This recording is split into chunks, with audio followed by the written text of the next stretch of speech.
time is on right now? Karolina Karol is in the studio. Welcome to Freedom. Now for the top stories. Since dawn, the Russian army has been attacking western Ukraine. Dozens of Russian UAVs were flying toward the Lviv region. In the Ternopil region, a hit on an enterprise was recorded. A fire broke out there. In Lutsk, industrial production was damaged as a result of the Russian attack. In the same area, an apartment building was damaged by Shahed debris. There are power outages in the Ivano-Frankivsk region. In the Khmelnytsky region, attack UAV struck an enterprise. There were no casualties, and the fire was quickly extinguished. In several regions of Ukraine, the air raid alert is still ongoing. Explosions are heard in Poltava and in the Sumy region. Since Tuesday evening, Russia has launched 339 attack UAVs, Shahed, Gerbera, and Talmaz types, as well as other types of drones. The Russian army is attacking from 6 directions. As reported by the air forces of the Armed Forces of Ukraine, by morning, 298 Russian drones were shot down or suppressed by Ukrainian air defense. 2 people were killed as a result of Russian strikes on the Sumy region. According to law enforcement, Russian troops attacked 39 settlements. The enemy used aerial bombs, drones, and artillery. Investigative and operational groups are working on the scene. In the Velika Pisarivka community, a drone attacked civilian transport. A man was killed, and another victim of Russian aggression was a 6-year-old girl. She died in the hospital from injuries she received back on March 28th. As a result of Russian strikes, residential buildings, infrastructure facilities, power lines, and communication equipment were damaged. 3 people were injured as a result of a Russian FPV drone strike on a passenger car in Nikopol, the Dnipropetrovsk region. This was reported by the State Emergency Service of Ukraine. The car caught fire. Firefighters extinguished the fire. Rescuers took the injured woman and 2 men to the hospital. 4 people were injured as a result of Russian strikes on the Zaporizhzhia region. This was reported by the head of the Regional Military Administration, Ivan Fedorov. And for the attack, Russian troops used aerial bombs, UAVs, MLRS, and artillery. 74 reports were received regarding damage to infrastructure facilities, residential buildings, and cars. Over the past 24 hours, the Zaporizhzhia region has experienced a record number of Russian strikes. Their total number exceeded 1,000. As noted by the head of the Regional Military Administration, Ivan Fedorov, drones remain the main weapon of the Russians. With their help, the Russian army carries out up to 70% of all attacks on the region. A third of the strikes are carried out by artillery. Over the past 24 hours, the enemy has broken an anti-record. They shelled the territory of the Zaporizhzhia region 1,121 times. They mainly shelled frontline settlements, although yesterday they also tried to hit Zaporizhzhia. The priority is still drones. The enemy uses its resources almost without limit. Fiber optic drones. The enemy uses in quite large numbers, and they represent one of the main threats to the front line. Ivan Fedorov, chief of Zaporizhzhia Regional Administration, on the United News Marathon.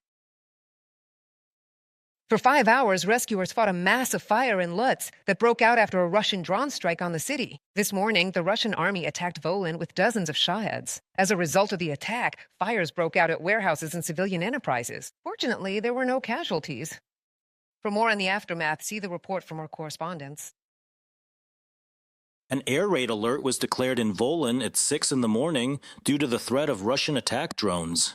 Just 30 minutes later, residents of Lutsk heard the first explosions. It was thundering. The shooting was scary. The explosions were massive. The last one was even at 7:30. We blocked everything off. I came out to work. I'm here for now, in the neighborhood. As a result of the attack, fires broke out at several locations at once. The city was covered in thick black smoke. One of the Shaheds hit a logistics terminal. Another one hit a food warehouse. At the time of the strike, many city residents were still asleep. Some were getting ready for work. I woke up because of a very powerful blast. Just really powerful. We went to the bathroom with the kids. I put them to sleep there, and we waited it out. But it was very loud, and you could hear the Shahed drones. They were flying, it felt like, right over the houses. A residential building was also damaged. Debris from one of the Russian drones damaged a 9-story building. Apartments caught fire there. We've already spoken with the residents of the 2 damaged apartments and explained the compensation procedure from the Lit City Council. The cost of repair work, there's no information about any casualties. The area of the fires at the warehouses of 2 enterprises was several thousand square meters. Firefighting units from all over the Volyn region were involved in extinguishing the fire. Firefighters from the neighboring Rivne region also came to help. Meanwhile, classes were canceled in schools, a kindergarten, and a vocational school. Children were switched to distance learning. To keep the kids safe and sound, and to ensure the situation was properly organized both inside the school and on the school grounds. So the parents reacted well, and everything was done in a coordinated manner. City, emergency, and utility services worked on clearing the aftermath. Because of the ongoing air pollution, Lutsk residents were strongly encouraged to stay indoors and keep windows closed for the entire duration of the day if possible. Pavlo Melnichuk for Freedom TV Channel.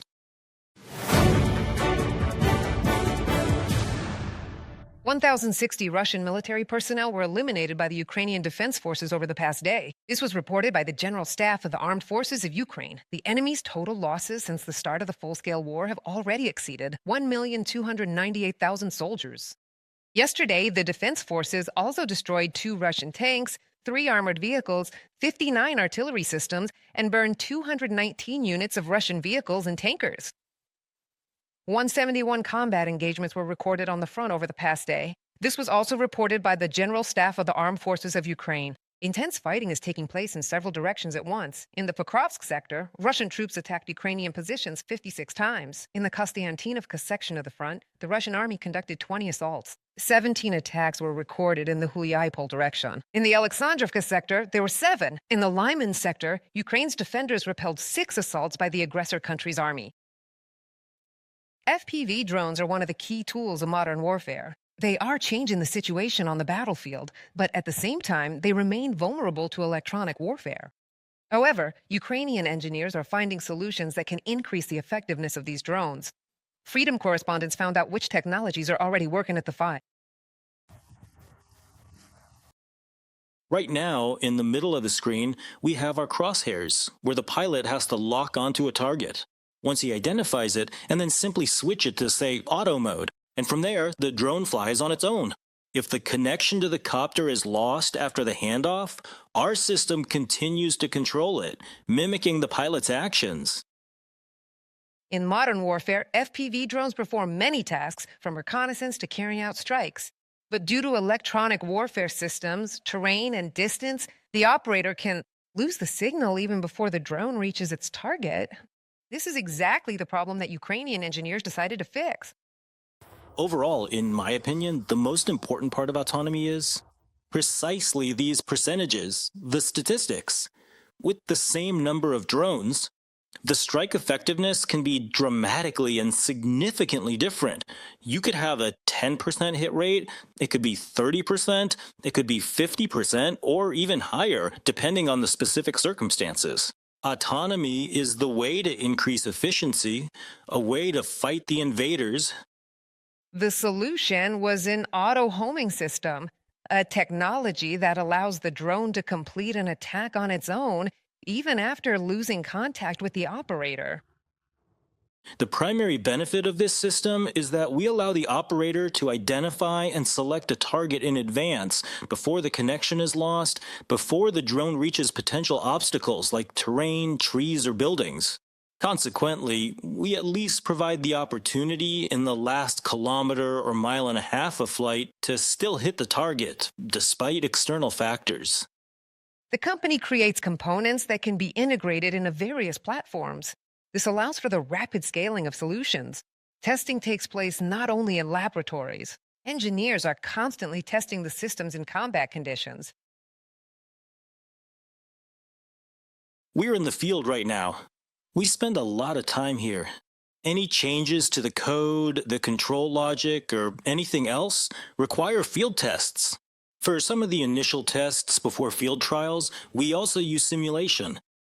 One of the key challenges is operating without GPS, as satellite navigation is often unavailable in combat conditions. This allows us to neutralize the impact of the enemy's electronic warfare systems. The operator visually selects the target. The operator selects the target visually. The system locks onto it through the camera and then autonomously controls the drone to guide it to that point, without pilot intervention. So if a standard quadcopter is approaching a target protected by electronic warfare or other systems, the operator loses connection. But for drones equipped with our system, if the operator has pre-locked the target, seen and locked it, that no longer has an impact. No electronic warfare, no obstacles. Despite the high level of automation, the developers note that these technologies cannot yet completely replace a human. They are definitely not a replacement for pilots. They are definitely not a replacement for pilots. The final decision on the target and the lock-on remains with the pilot. It's more like an assistant to take some of the workload and responsibility off the pilot. Ukrainian engineers continue to develop autonomous systems that improve the effectiveness of UAVs on the battlefield. And this experience could define new standards for military technology. It is in Ukraine today that solutions are being formed that surpass global counterparts. And their main strength is the practical experience gained in real combat conditions. Yulia Bill, Vadim Dmitriev from Lviv for the Freedom TV channel. This year, Ukraine will receive nearly 30 billion euros from the EU for military spending out of 90 billion euros in loans. This was announced at a briefing in Brussels by the European Commission spokesperson for budget issues, Balazs Ujvari. Overall, for the next 2 years, that is 2026 and 2027, we're looking at a sum of 90 billion. As for 2026, the plan is to allocate a total of 45 billion, both for budget support and for defense assistance. If we break down this amount, this year we intend to allocate 16,700 million for budget support and 28,300 million for defense assistance.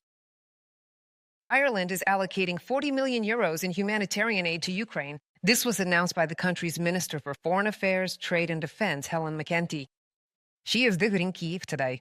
Earlier, in February of this year, Dublin already allocated 25 million euros for the restoration of the country's critical energy infrastructure. Helen McEntee noted that in addition to financial aid for Ukraine, Ireland's priority also remains the extension of sanctions against the Russian Federation. Clear sanctions against Russia in connection with its aggressive actions against Ukraine are a top priority for us. And going forward, we will work to ensure that Ukraine has access to financial resources. Militarily, we are a neutral party, but we are certainly not a neutral party when it comes to supporting Ukraine. Meanwhile, Ukrainian Foreign Minister Andriy Sybiha said weakening sanctions against Russia shows weakness. He added pressure on the Kremlin should be increased. Otherwise, achieving progress in peace negotiations will be difficult.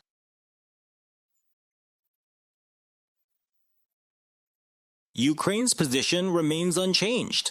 To achieve progress in the peace process, pressure must increase and continue and increase.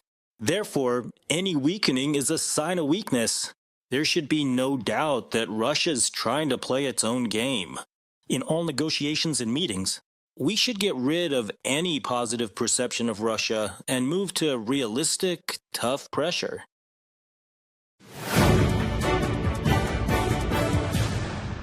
Overnight, Russia attacked Ukraine, and this is effectively Moscow's response to Kyiv's diplomatic efforts. This was stated by President Volodymyr Zelensky. He noted that he proposed an Easter ceasefire, and in response, the Russians launched a massive Shahed drone attack. Moscow's desire to continue the war negates all diplomatic efforts, the Ukrainian leader noted. Ukraine is working with partners to expand joint capabilities for protecting lives. At the same time, Russia continues to drag out the war in Europe and openly uses its intelligence data in the interests of the Iranian regime. To fuel war in the Middle East and the Persian Gulf, it is Russia that represents a global threat, and it is its disregard for life and peace that hinders any diplomacy. I am grateful to everyone who supports our defense of life, and to everyone who ensures the enforcement of sanctions against Russia for the war. The higher our percentage of downed Russian drones and missiles, and the higher the percentage of restrictions on Russian oil, Russian trade, and Russian production, the sooner we can guarantee security and establish peace. Volodymyr Zelensky, President of Ukraine, on Telegram. Today, the president of Ukraine will hold talks with an American delegation about a ceasefire with the Russian Federation. He expressed hope for the support of the United States regarding an Easter truce and is counting on their decisiveness. The head of state emphasized the importance of a trilateral meeting with Russia. At the same time, the Russians have issued their latest ultimatum. So, according to their statement, Ukraine has 2 months to withdraw from Donbass. And in that case, the war would supposedly end. Russia is now again telling the American side about new deadlines for achieving its goals on the front lines. I'm surprised anyone could believe that. The Russians say that in 2 months they'll capture the Donbass. So according to them, Ukraine has 2 months to pull out, and then the war will supposedly end. But if Ukraine doesn't pull out within 2 months, Russia will take the Donbass, and then there will be other conditions. A logical question, if their only goal is the Donbass, why do they say they'll go further and there will be other conditions? So the issue isn't just about the Donbass after all? We understand their goals. They won't be able to capture anything in 2 months, and they know that perfectly well. The progress of peace negotiations and communication with the American side were discussed by Volodymyr Zelensky and German Chancellor Friedrich Merz during a phone call. The head of the Ukrainian state reported this on Telegram. So Zelensky also announced more active bilateral work with Germany in the very near future. In addition, he informed the head of the German government about his visit to the Middle East and the defense systems that Kyiv offered to the states in the region. According to him, Ukraine is ready for similar cooperation with European countries for the sake of the continent's security.